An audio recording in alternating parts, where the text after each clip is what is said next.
দ্বিতীয় এপিসোডের শুরুতে আমরা ড্রামার আরেকটি গুরুত্বপূর্ণ চরিত্রকে দেখতে পাই, যার নাম ইউজিন। সে সায়নের স্কুলের একজন শিক্ষক। অন্যদিকে আমরা ইয়ানকে দেখি, যে এখনো আগের প্রাপ্ত মেসেজ নিয়ে ভাবছিল। এরপরে সে তার দাদির সাথে তার মিডিল স্কুলের একটি ছবি দেখে, আর সেটা দেখে সে বুঝে যায় এখন কি করতে হবে। এরপরে সে নিজের ঘরের জানালা সব কার্ডবোর্ড সরিয়ে ফেলে, যাতে আলো আর বাতাস ভেতরে আসতে পারে। তারপরে সে ভালোভাবে ঘর পরিষ্কার করতে শুরু করে। অন্যদিকে সাইনে ক্লাসে আসে, যেখানে এক মেয়ে বোর্ডে তার সম্পর্কে খারাপ কথা লিখেছে। সাইনে সেটা ইগনোর করে নিজে সিটে গিয়ে বসে পড়ে, কিন্তু ঠিক তখনই হাইং সবার সামনে তার লাভ লেটার গুলো জোরে জোরে পড়তে শুরু করে। সাইনে তাকে থামানোর চেষ্টা করে, কিন্তু হাইং আবার তাকে মারতে শুরু করে। তখন ক্লাসে ইউজিন টিচার ঢুকে পড়েন এবং হায়াংকে চুল ধরে টেনে সরিয়ে দেয় এবং সেই লাভ লেটার গুলো ছিঁড়ে ফেলে। এরপর ইউজিন টিচার সাইনাকে একা বসিয়ে বুঝিয়ে বলে যে মারামারি করা একদমই ভুল। যদি তুমি এইভাবে চলতে থাকো তাহলে আমি তোমার হয়ে আর স্ট্যান্ড নিতে পারবো না। সাইনে তখন বলে আমি ওকে মেরেই ফেলবো, কিন্তু তার আগে আমাকে বাড়ি যেতে হবে। যখন সে যেতে চায় তখন নিজের লকারে একটা চশমা দেখতে পাই, যেটা একদম জংমিং এর মতো। রাতে আমরা জ্যাককে দেখি, সে এখনো জংমিং এর কেস পড়ে যাচ্ছিল। তখন ডংসিং এসে জিজ্ঞেস করে আবার এটা পড়ছো কেন, এই কেস তো ক্লোজ হয়ে গেছে। জ্যাক তখন বলে আমার এখনো কিছু অদ্ভুত লাগছে। ডংসিং জিজ্ঞেস করে কি অদ্ভুত। তখন জ্যাক বলে আমি এখনো বুঝতে পারছি না যে জংমিং কেন ওই মেয়েদেরকে মারছিল। এরপরে আবার জ্যাক জংমিং এর অ্যাপার্টমেন্টে যায়। সেখানে সে ওই রুমে প্রবেশ করে, যেটা পুরোটা লাল রঙের। ঘরটা একটু ঘেটে দেখার পর সে দেখতে পায় জংমিং পুরো ঘরের ভিতরে নিজের এস লাইন এঁকে রেখেছিল।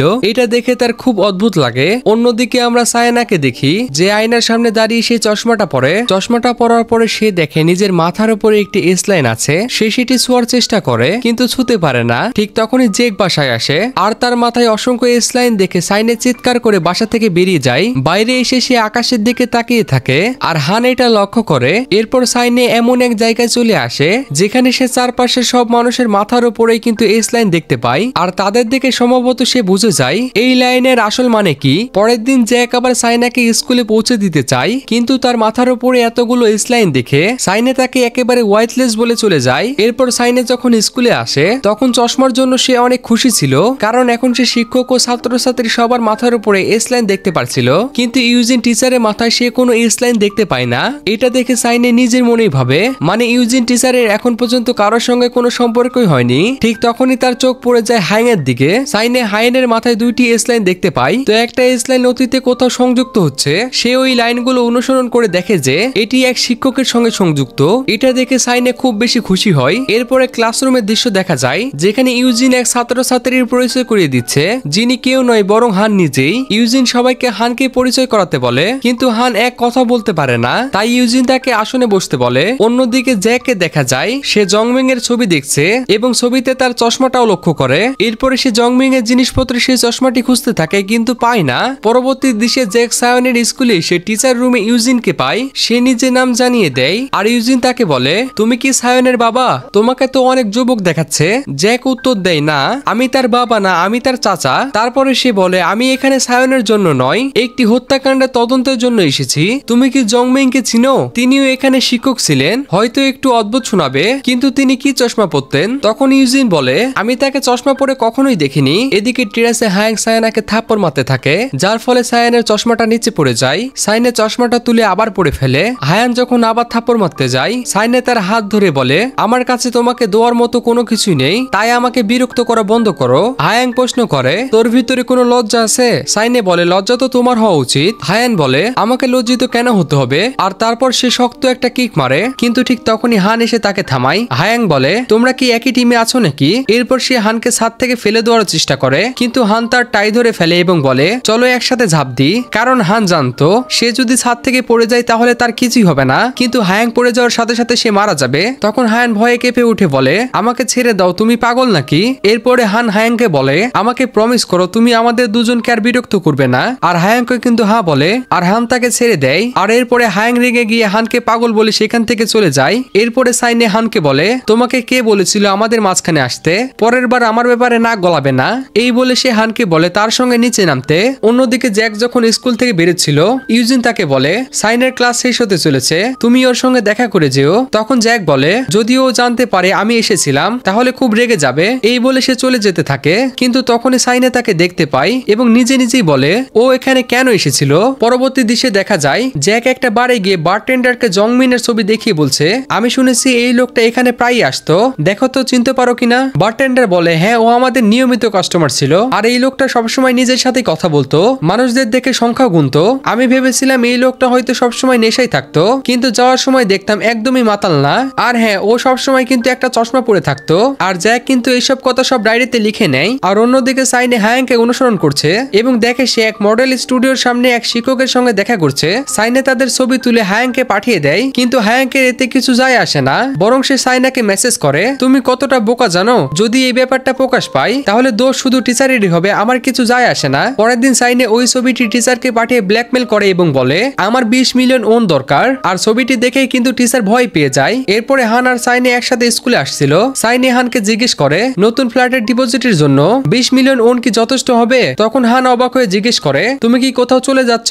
সাইনে বলে না, তেমন কিছু না, আমি এক জায়গায় এক জীবন সবকিছুতেই ক্লান্ত, আমার কোনো পরিবারও তো নেই এখানে। হান বলে তোমার আঙ্কেল আছে তো? সাইনে বলে ওনার কিছু যায় আসে না আমার ব্যাপারে। হান তখন বলে কমপক্ষে তোমার তো একজন আছে, আর আমার দেখো আমার তো তাও নেই, আমার কেউ থাকলে হয়তো আমাকে একবার হলে ফোন করতো। পরের দিকে দেখা যায় হায়াং আর সেই শিক্ষক একসাথে কথা বলছিল। শিক্ষক বলে তুমি জানো কেউ আমাকে ব্ল্যাকমেল করছে? হায়াং বলে মানে সয়নে তোমাকেও ছবি পাঠিয়েছে? শিক্ষক জানতে চাই তুমি কি তাকে কিছু বলেছো? হায়াং রেগে গিয়ে বলে আমি কেন বলবো, আমি নিজেই তো ভিকটিম। শিক্ষক রেগে চিৎকার করে ওঠে তুমি আমার সাথে এমন ভাবে কথা বলছো কেন, আমি তোমার শিক্ষক। এরপরে হায়াং রেগে গিয়ে সেখান থেকে কিন্তু চলে যায়, আর শিক্ষকটা কিন্তু ভয় পেতে থাকে।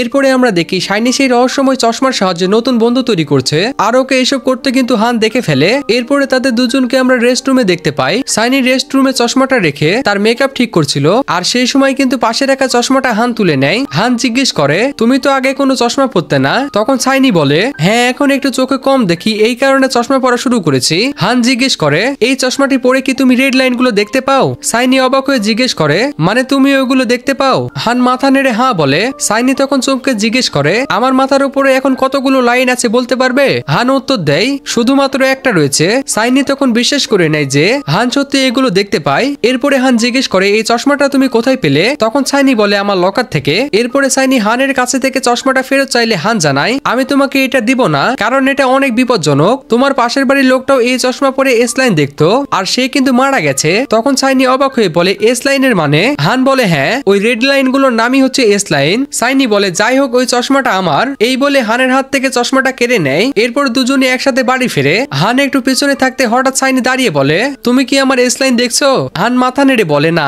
এরপরে সাইনি বলে এই লাইনগুলো থেকে মুক্তি পাওয়ার উপায় কি? হান তখন বলে আমি নিজেও জানি না। এরপরে আমাদেরকে আরো একটা পুরাতন দৃশ্য দেখানো হয়, যখন তার মা তার বাবাকে হত্যা করছিল, তখন সেই এস লাইনটা তার মায়ের মাথা থেকে মুছে গিয়েছিল, যেটা তার বাবার সাথে কানেক্ট ছিল। সাইনি বলে তাহলে কি এই লাইন থেকে মুক্তি পেতে হলে দুজনের একজনকে মরতে হবে? এরপরে দেখা যায় সাইনি তার বয়ফ্রেন্ডের সঙ্গে আছে। হঠাৎ তার মোবাইলে শিক্ষক থেকে একটি মেসেজ আসে আমি টাকা জোগাড় করে ফেলেছি, আজ রাতে স্কুলের ছাদে এসো। এরপর সাইনি তার বয়ফ্রেন্ডের সঙ্গে ঘুরতে থাকে, আর এইদিকে কিন্তু হায়াং সাইনিদের গোপনে ফলো করছিল। আর হায়াং সেই রেস্টরুমের ঘটনাগুলো মনে করে, এবং তখন থেকে সে বুঝতে পারে এই চশমাটা কোনো সাধারণ চশমা নয়, এই চশমাটা সাইনির কাছে অনেক গুরুত্বপূর্ণ। সাইনি যখন ফটো বুথে ঢুকে বাইরে তার ব্যাগটা রেখে দেয়, সেই সুযোগে হায়াং তার ব্যাগ থেকে কিন্তু চশমাটা চুরি করে নেয়। সাইনি বাইরে এসে দেখে তার চশমাটা নেই, সে অনেক খুঁজতে থাকে। আর অন্যদিকে হায়াং সেই চশমাটা পরে নেয়, আর সঙ্গে সঙ্গে এই লাইন গুলো দেখতে শুরু করে। ঠিক সেই সময় কেউ তাকে কিডন্যাপ করে ফেলে, আর অন্ধকারে কিন্তু সেই কিডন্যাপারের মুখ দেখানো হয় না। এরপরে সাইনি চশমাটা না পেয়ে কিন্তু হানকে ফোন করে বলে তুমি আমার চশমা নিয়েছো আমি জানি, এখন তো আমি স্কুলে যাচ্ছি, কিন্তু তোমাকে পরে দেখে নেব। এরপরে সে স্কুলের ছাদে যায় শিক্ষকের সঙ্গে দেখা করতে। শিক্ষক আগে সেখানে পৌঁছে অপেক্ষা করছিল।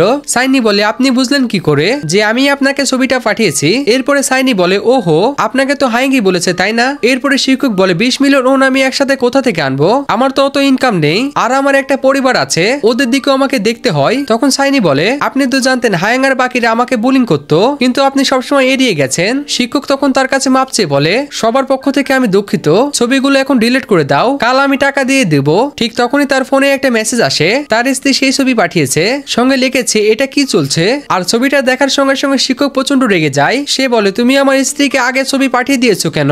সাইনি চমকে গিয়ে বলে আমি পাঠাইনি। এদিকে হান দৌড়ে স্কুলে আসছিল, কিন্তু তখনই দেখে সাইনি ছাদ থেকে নিচে পড়ে যাচ্ছে। আর এই ঘটনাটাই পুরো তার চোখের সামনে ঘটে যায়, এবং সঙ্গে সঙ্গে সাইনির মৃত্যু হয়। আর এই পর্বটা কিন্তু এখানেই শেষ হয়। ভাই আমি এই ওয়েব সিরিজটা এক্সপ্লেন করতে গিয়ে নামের জায়গায় এত পরিমাণে ভুল করেছি, মানে একজনের নাম বলতে হবে আমি আরেকজনের নাম বলতেছি। তো আপনারা যারা মুভি এক্সপ্লেন রেগুলার দেখেন এবং যারা এক্সপার্ট আছেন, তারা তো বুঝে ফেলে দিয়েছেন আমার নামের জায়গায় আমি কি পরিমাণে গোলমাল করে ফেলেছি। তো সেই কারণে কিন্তু ক্ষমা বাঁচিয়ে নিচ্ছি। তো পরশুদিন কিংবা তার পরের দিন আমরা এই এপিসোডের 3 নম্বর পর্ব নিয়ে হাজির হব। তো আপনারা যারা চ্যানেলটি এখনো সাবস্ক্রাইব করেননি তারা চ্যানেলটি সাবস্ক্রাইব করে দিবেন, আর ভিডিওটি ভালো লাগলে অবশ্যই একটা লাইক দিয়ে দিবেন। আর আমাদের এই চ্যানেলটা কিন্তু একেবারেই নতুন, তাই আপনারা বেশি বেশি করে সাপোর্ট করবেন। ধন্যবাদ।